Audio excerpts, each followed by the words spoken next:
L'imprenditore indiano Mahesh Panchavatra, durante la sua visita ad Agrigento, ha mostrato un forte interesse commerciale per l'agroalimentare siciliano e lo sviluppo di energie rinnovabili. A dirlo è il commissario straordinario dell'IRSAP Sicilia, Maria Grazia Brandara, che afferma presso un incontro con un'ampia varietà di aziende per avviare i contatti e rapporti commerciali, una buona occasione per dare rilancio e sostegno alla nostra economia locale. Dopo la visita alla Valle dei Templi di Agrigento, alla presenza del vicepresidente della regione Mariella Lobello, l'imprenditore indiano si è recato presso l'ISTAT per la zona industriale e preso i primi contatti con la nostra realtà imprenditoriale. Potrebbe esserci un interesse anche per la nostra città, per la nostra provincia di Agrigento? As the name says, Agrigento, the city of agriculture. Agrigento per lui è la città dell'agricoltura e sa che ci sono le arance qui, le arance buonissime, e l'uva e tutti i prodotti, perché essendo lui una persona vegana anche ama il biologico e le cose naturali. So being a vegan, I prefer this city, you know. Essendo un vegan preferisco queste zone e queste città naturali. L'imprenditore indiano, ha sottolineato anche il vicepresidente della regione Mariella Lobello, è rimasto colpito dai nostri paesaggi e dal calore della gente di Sicilia. Ha apprezzato moltissimo le nostre arance di Ribera presso l'ISTAP di Agrigento, incontrando alcuni imprenditori. Conclude la Lobello, abbiamo dialogato sui progetti, investimenti e export dei nostri prodotti che vogliamo raggiungano quei mercati. La Sicilia può essere attrattiva anche da parte di capitali esteri e investire?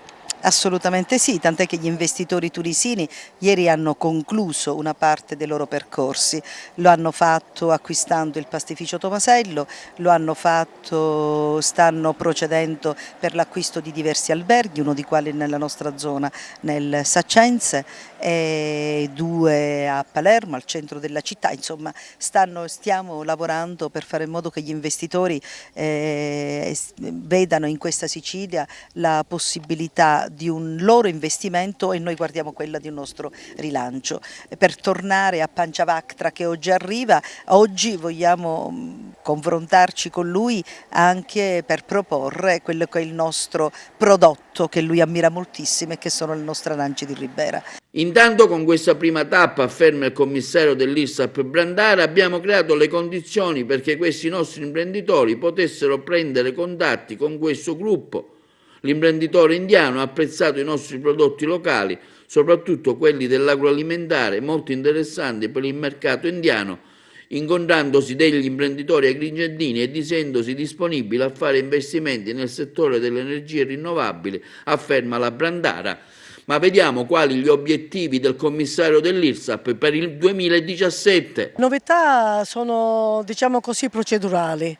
Io mi sono permessa di inviare una lettera aperta soprattutto alla parte burocratica dell'IRSAP e ho detto che 3 sono le direttrici sulle quali muoversi in questo 2017 e sono prima azione, poi ovviamente anticorruzione e poi trasparenza. Perché ho messo prima l'azione? Perché molto spesso ci rendiamo conto, tutti, che ci sono anche tantissimi dirigenti onesti, però proprio per la paura di sbagliare tengono le mani conserte, quindi condannando all'immobilismo. Questo è quello che noi vogliamo assolutamente sovvertire.